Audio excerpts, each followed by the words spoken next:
बिस्मिल्लाहिर्रहमानिर्रहीम। मेरा नाम डॉक्टर सुहेल ज़फ़र है। मैं इंशाअल्लाह अज़ीज़ आपको ऑक्यूपंक्चर की क्लासेस आपकी क्लासेस लूँगा।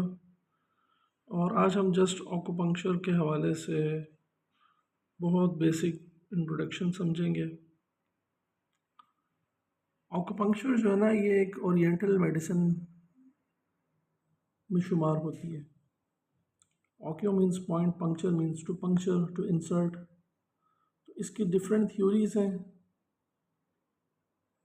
ये एक फ़ोटो है, इसमें पता चल रहा है हाथी के पीछे किसी ने तीर चलाए हुए हैं, तो उससे बताया जा रहा है कि नीडल इंसर्ट करने से पेन रिलीफ हो रही है। खैर, ऑक्यूपंक्चर जो ओरिएंटल मेडिसिन है ना, वो उसका कॉन्सेप्ट ये है कि ह्यूमन बॉडी की हेल्थ मेंटेन करने के लिए डिफरेंट जो है ना मैथडोलॉजीज़ हैं और कुछ एक लाइफस्टाइल चेंजेस हैं। जैसे सबसे पहले तो ये है कि लाइफस्टाइल मैनेजमेंट, आपकी जो एक्टिविटी कैसी है, आपकी एक्सरसाइज, आपकी एक्टिविटी, बॉडी वर्क कैसा है आपका, एक्सरसाइज कितना करते हैं, डाइट मैनेजमेंट कैसी है, टाइमिंग्स कैसी है, और आपके इमोशंस कैसे हैं, गुस्सा कितना है, बाकी का जिस यानी आपके जज्बात काबू में हैं या नहीं है। बस औकात इंसान गमज़दा हो जाता है, इतना डिप्रेस हो जाता है, डिप्रेशन की हालत में चला जाता है, वो उससे अलग बीमार हो जाता है। मुसलसल एक बंदा स्ट्रेस में रहता है, उससे अलग उसको एंजाइटी, स्ट्रेस की प्रॉब्लम्स अलग हो जाती हैं। तो आपके इमोशंस बैलेंस में हैं, आपकी डाइट बैलेंस में, आपकी एक्सरसाइज, आपका ये सब चीज़ें जो है ना, डाइटरी मैनेजमेंट और ये लाइफस्टाइल मैनेजमेंट, ये ऑक्यूपंक्चर और ये ओरिएंटल मेडिसिन के हिस्से है। उसमें ऑक्यूपंक्चर भी आ गया, उसमें हर्ब्स भी आ गए, और कुछ मेडिटेशन भी आ गई, ब्रीदिंग एक्सरसाइजेज भी। तो ये सब मिल मिला के जो है ना आपकी हेल्थ को मेंटेन रखते हैं। चाइनीज़ मेडिसिन के बारे में देखा जाए तो 3-4 हज़ार साल पहले इसके कुछ आसार मिलते हैं, और आहिस्ता से पूरी दुनिया में ये जो है ना ये राइज हो गई है। 600 से 900 एडी में जो है ना ये जापान, कोरिया, इंडिया तक स्प्रेड की। इंडिया वालों के भी कुछ अपने पॉइंट्स हैं, वो कुछ अपने नाम उन्होंने रखे हुए हैं। तो ऑक्यूपंक्चर की फ़िलासफ़ीज़ हैं डिफरेंट किस्म की, उसको समझना चाहिए। हेल्थ किसे कहते हैं उस पर हम आगे बात करेंगे कि इंसान की जो ह्यूमन बॉडी है ना, वो उसका हार्मनी में होना, यानी उसका अपने जिस्म के अपने अज़ा जो अपने ऑर्गन से उसका आपस में उसका लिंक कैसा है, उसके ताल्लुकात कैसे हैं, फिर बंदे का बंदे के साथ लिंक कैसा है, उसके नेचर के साथ लिंक कैसे, सब चीज़ें मैटर करती हैं। मिसाल के तौर पे सर्दी आ जाती है तो हम गर्म कपड़े पहनना शुरू कर देते हैं, गर्मी आती है तो पतले कपड़े पहनना शुरू कर देते हैं।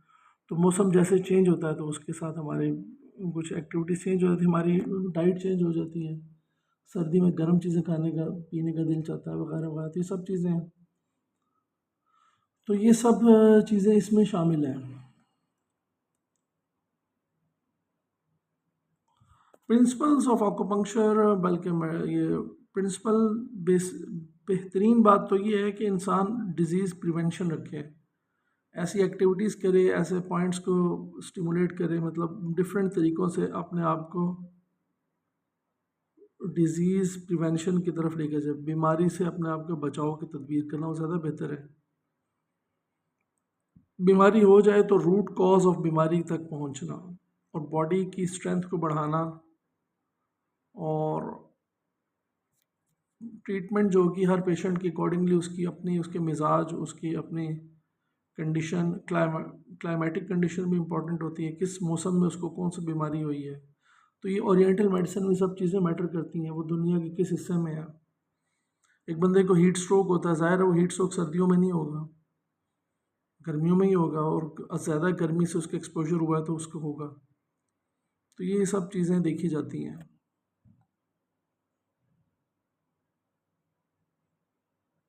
बताएं ऑक्यूपंक्चर क्या है। ऑक्यूपंक्चर इंसर्शन और नीडल्स का नाम है। Acu means point, puncture means to insert, needling करना।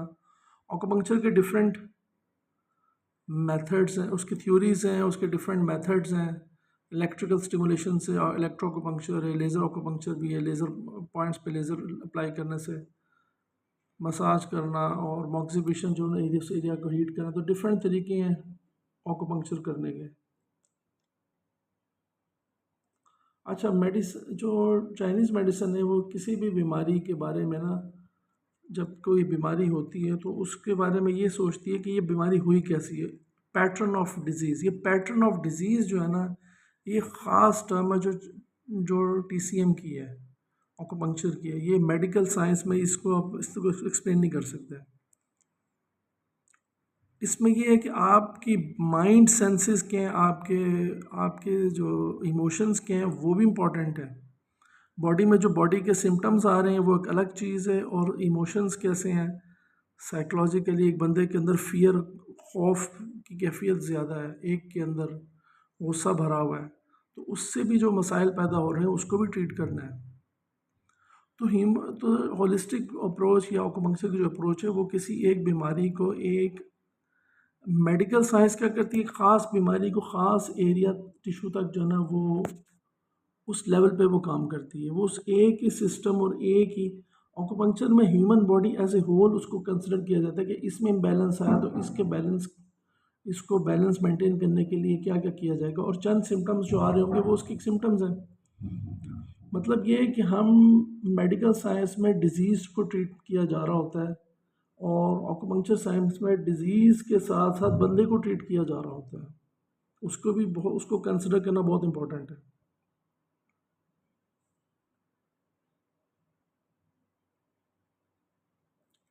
जैसे बात हो कि डिजीज़ प्रिवेंशन एक बहुत ज़रूरी चीज़ है, और इलनेस और बीमारी किसे कहते हैं, चाइनीज़ के कॉन्सेप्ट है कि जब हमारी ची इम्बैलेंस में और यिन यांग की फोर्सेस इम्बैलेंस में हो तो इंसान बीमार हो जाता है।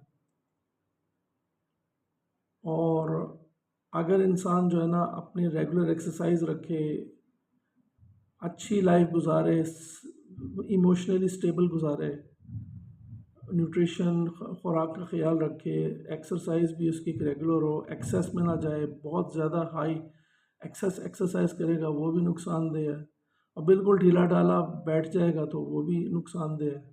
तो हर चीज़ बैलेंस में है। अच्छा, ऑक्यूपंक्चर की ये जो थ्योरीज है ना, ये इसको समझना ज़रूरी है। 5 थ्योरीज, ची किसे कहते हैं, यिन यांग की थ्योरी के 5 एलिमेंट्स की थ्योरी क्या है, जैंग फो ऑर्गन्स क्या है, जो हमारे ऑर्गन्स हैं उनको जो चैनल्स हैं, मेरिडियंस। इसके अलावा और भी कॉन्सेप्ट्स हैं ऑक्यूपंक्चर के, कि ह्यूमन बॉडी में कुछ वाइटल सब्सटेंसेस हैं, ची है, ब्लड है, और एसेंस है वगैरह वगैरह, तो उन सब को समझना। आगे इनसे ची के बारे में पूरा एक जो है ना पूरा एक लेक्चर होगा, यिन यांग के बारे में पूरा लेक्चर होगा, तो ये चीज़ें इंशाल्लाह आगे डिस्कस होंगी। 5 एलिमेंट थ्योरी ये पूरा एक डिटेल है। जैसे हिकमत में कहते हैं ना 4 अरबा अनासर होते हैं, ये इसमें 5 अनासर हैं, यूँ समझें। शुक्रिया, अल्लाह हाफिज़।